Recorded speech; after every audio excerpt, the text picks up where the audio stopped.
किस्सा 4 दरवेश का। कहानी बसरे की शहजादी की। ए फारस के सुल्तान, मेरे पिता इस देश के सुल्तान थे। यहाँ की प्रजा उनसे बहुत स्नेह रखती थी। उनके राज का खजाना मुंह तक भरा हुआ था। हम 7 बहनें थी और सातों इतनी सुंदर जैसे रात में आकाश पर चमकते हुए सितारे।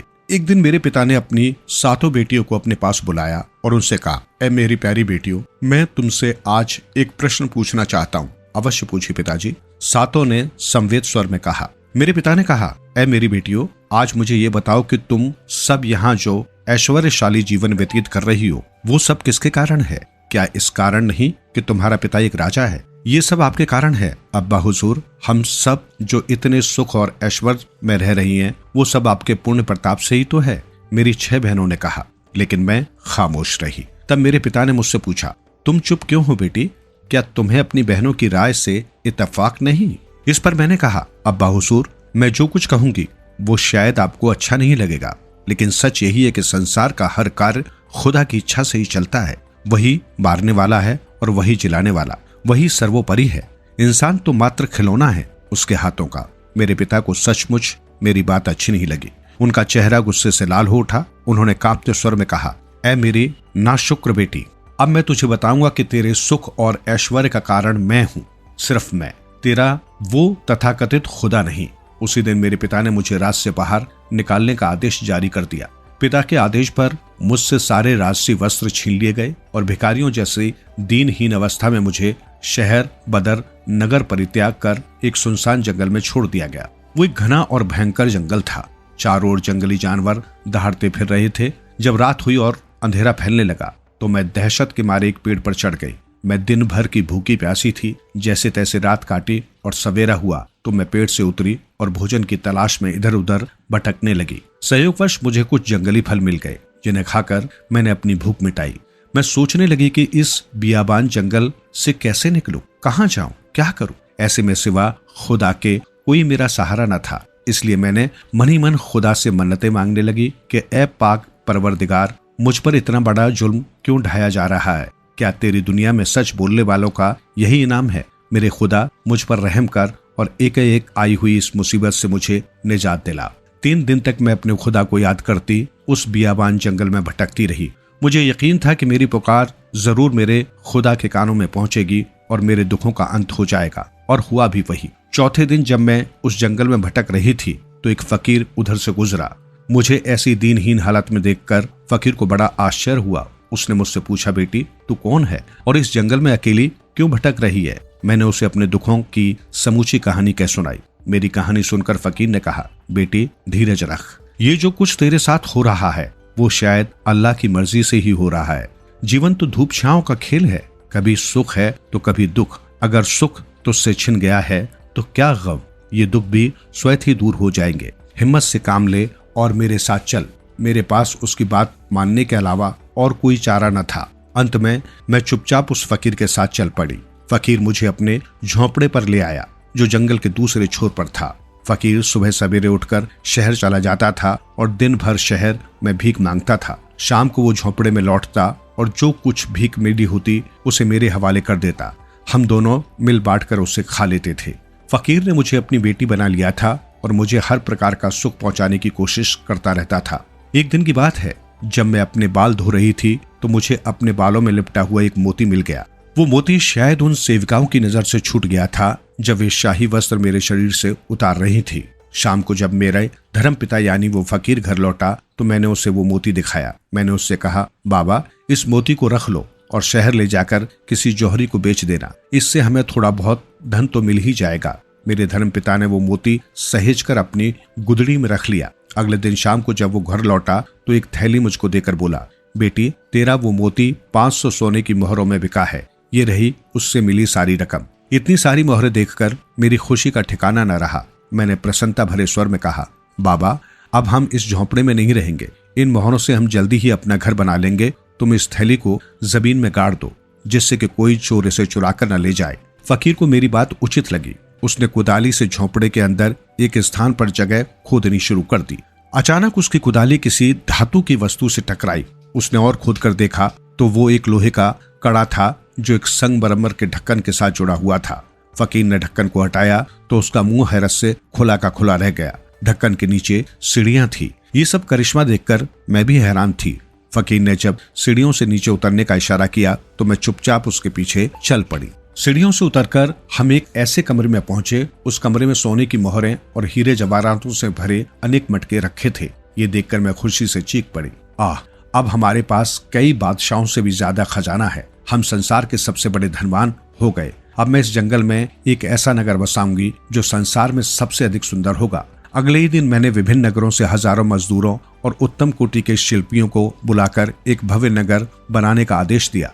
जब वो नगर बनकर तैयार हुआ तो उसकी शोभा देखते ही बनती थी। उसमें बहुत से सुंदर सुंदर भवन, हरे भरे बगीचे और चौड़ी चौड़ी सड़कें थी। अब मैंने दूर दूर तक ये ऐलान करा दिया कि जो भी मेरे नगर में आकर बसेगा उसे मुफ्त भवन और ढेर सारा धन दिया जाएगा। थोड़े ही दिनों में मेरा नगर नागरिकों से भर गया। मेरे नगर की प्रसिद्धि मेरे पिता तक पहुंची। उसे आश्चर्य हुआ कि उस बियाबान में ऐसा सुंदर नगर आखिर बनाया किसने है। तब उसने मेरे नाम एक पत्र लिखकर मेरे पास भेजा। उसमें लिखा था, आदरणीय शहजादी साहिबा, हम तुम्हारा महल देखने के लिए आना चाहते हैं।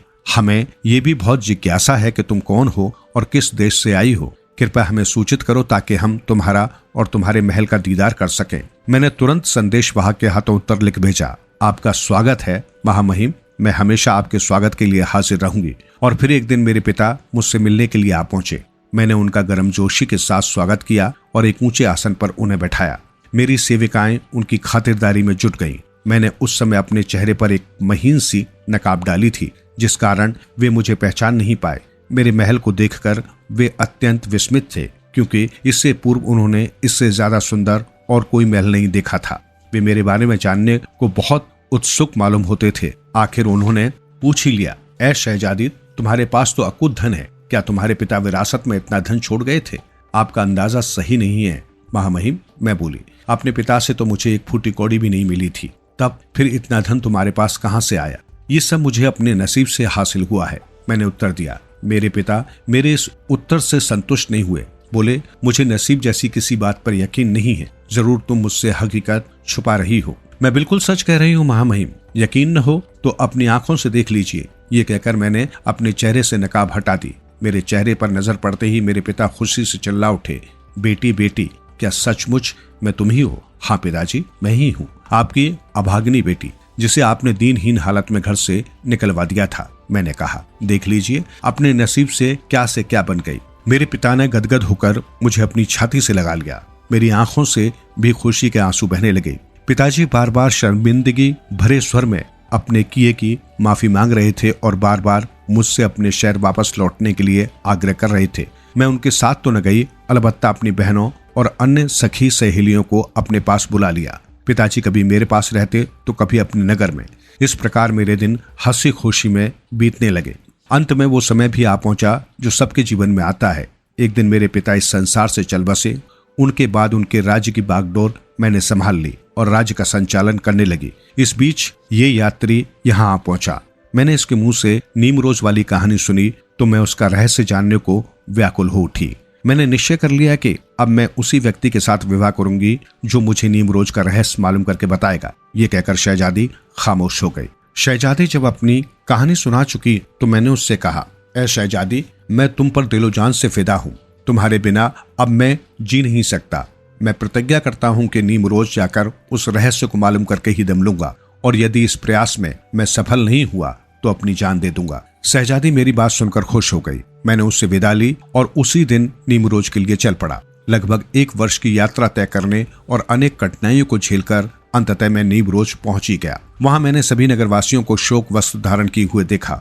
महीने का पहला दिन आया तो अमीर, गरीब, बालक और वृद्ध सब नर नारी एक मैदान में इकट्ठा हो गए।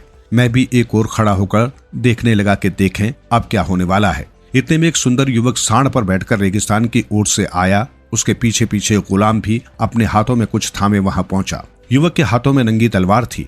उस युवक और सांड दोनों की आंखें लाल हो रही थी। सांड के मुंह से झाग निकल रहे थे। शायद युवक उसे रास्ते भर पीटता हुआ लाया था। युवक नगरवासियों के बीच से गुजरने लगा। उसके पीछे पीछे उसका गुलाम, जो वस्तु अपने हाथों में लिए था, उसे सबको दिखाता हुआ आगे बढ़ने लगा। लोग उस वस्तु को देख देख कर रोते रहे। उसके बाद युवक ने तलवार से अपने गुलाम का सिर काटा और वापस लौट गया। उस भयंकर दृश्य को देखकर कुछ देर के लिए मैं अचेत सा हो गया। जब मेरे होश ठिकाने आए तो देखा कि वो युवक जा चुका था। नगरवासियों से मुझे मालूम हुआ कि वो युवक सिर्फ चांद रात वाले दिन को ही आता है, इसलिए अब मुझे पूरे 1 महीने तक उसके आने का इंतजार करना था। मैंने गिन गिन कर दिन काटे। आखिर चांद रात आई और वही सब कुछ हुआ जो पहले होता था। जब वो युवक जाने लगा तो मैं भी उसके पीछे पीछे चल पड़ा। मुझे लोगों ने जाने से बहुत रोका, किंतु मैं न माना। कुछ आदमी मेरे पीछे पीछे दौड़े और मुझे पकड़कर मुझ पर काबू कर लिया। इस प्रकार मेरा 1 और महीना खराब हो गया। मैं मन महसूस कर फिर से युवक के आने की प्रतीक्षा करने लगा। अगले महीने मैंने ये किया कि जंगल में पहले से जाकर छिप गया और जब वो युवक अपना काम खत्म करके जाने लगा तो मैं भी उसके पीछे पीछे हो लिया। कुछ दूर जाकर उसने मेरी आहट पाई तो मेरी ओर मुड़कर देखा। मुझ पर निगाह पड़ते ही गुस्से से उसका चेहरा सुर्ख हो गया। उसने क्रोध में भरकर अपनी तलवार खींच ली, किंतु न जाने क्या सोचकर मुझ पर प्रहार न किया। मैंने उसे सलाम किया और हाथ बांधकर मौन खड़ा हो गया। इस पर युवक ने कहा, जा अभागे, तेरा जीवन शेष था जो बच गया। ये कहकर अपना जड़ाऊ खंजर उसने मेरे सामने फेंक दिया और बोला, इस समय मेरे पास और कुछ नहीं जो तुझे दूं। इस खंजर को बादशाह के पास ले जा, जो तू मांगेगा वो तुझे मिल जाएगा। मुझ पर ऐसा आतंक छाया कि मेरे मुंह से एक शब्द तक न निकला। पांव मन भर के हो गए थे। वो युवक मुड़ा और फिर से अपने लक्ष्य की ओर चल पड़ा। मैंने सोचा ये समय फिर नहीं आएगा, यहाँ रुक जाना उचित नहीं। अतः मैं अपने जीवन की बाजी लगाकर फिर से युवक के पीछे चल पड़ा।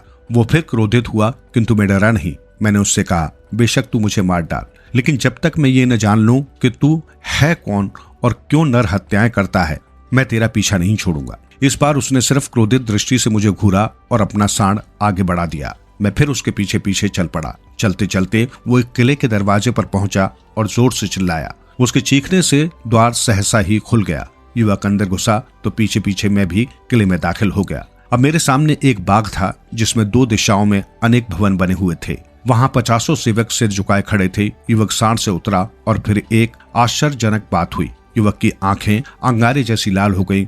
उसका शरीर कांपने लगा और मुंह से झाग निकलने लगे। उस पर पागलपन का दौरा सा पड़ गया था। उसकी ऐसी हालत देखकर वहां खड़े उसके सेवक डरकर भवनों में जा छुपे। मैं भी भागकर एक भवन में छुप गया। युवक ने पहले तो डंडे से सांड की खूब पिटाई की, फिर उसे चूमने लगा। अब उसके सेवक बाहर निकल आए। युवक का पागलपन का दौरा समाप्त हो चुका था। फिर उसके सेवकों ने एक कीमती कालीन बिछाया जिस पर वो युवक बैठ गया। उसने अपने सेवकों से कहा, आज मेरे पीछे पीछे एक अजनबी भी यहाँ आया है, जाओ उसे यहाँ लेकर आओ। कुछ ही क्षण बाद मैं उसके सामने मौजूद था। युवक ने मुझे बैठने का संकेत किया और बोला, अरे मूर्ख नौजवान, तू क्यों अपनी जान के पीछे पड़ा है? तेरी क्या मजबूरी है जो अपनी जान की परवाह किए बिना मेरे पीछे पीछे इस मनहूस किले में चला आया है? मैं उसकी बात का कोई उत्तर देता इससे पहले ही सेवक भोजन की थालियां सजा लाए। युवक ने मुझे भी भोजन के लिए आमंत्रित किया और बोला, अब बता किस लिए यहाँ आया है? मैंने उसे बसरे की शहजादी की कहानी कह सुनाई।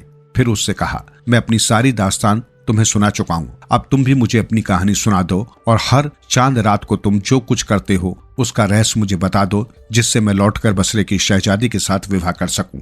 ऐ नौजवान, मैं ईश्वर की सौगंध खाकर कहता हूँ कि अब मैं शहजादी के बिना जी नहीं सकता। मेरा इतना कहना था कि अचानक वो जोर से चिल्ला उठा और बेहोश होकर गिर पड़ा। मैं समझ गया कि उस पर फिर पागलपन का दौरा पड़ गया है, लेकिन उसका दौरा ज्यादा देर तक न रहा। कुछ ही देर बाद वो अपने आप होश में आ गया। उसने एक ठंडी सी सांस भरी और बोला, ऐ अजनबी, तुम मेरी कहानी जानने के लिए बहुत बेचैन हो तो सुनो, मैं तुम्हें अपनी दास्तान सुनाता हूँ। ये कहकर वो संभल कर बैठ गया और अपनी दास्तान सुनानी शुरू कर दी।